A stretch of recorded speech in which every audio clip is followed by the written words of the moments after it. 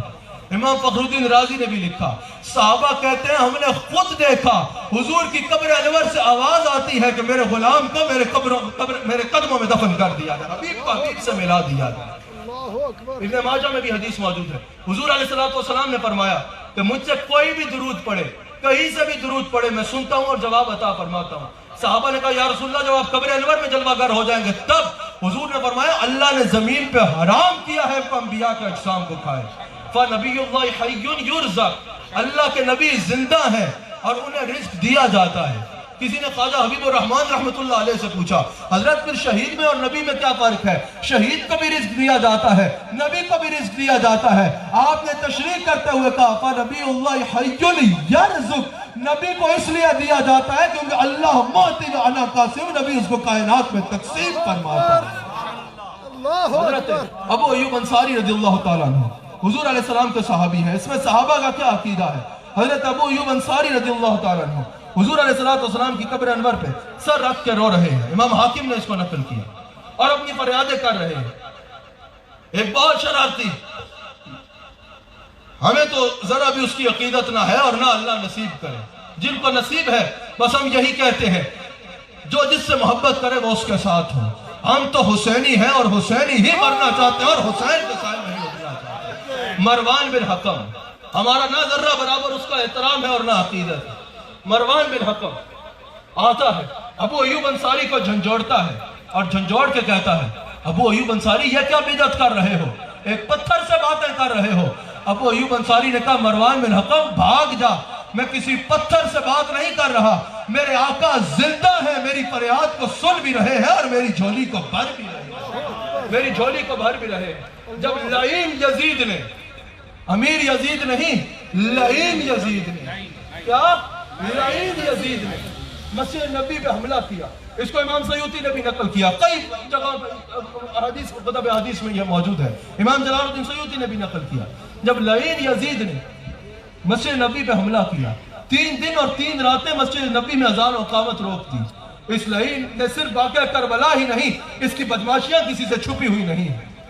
3 دن اور 3 راتیں اس یزید کی وجہ سے جب مسجد نبی میں اذان و اقامت رک گئی.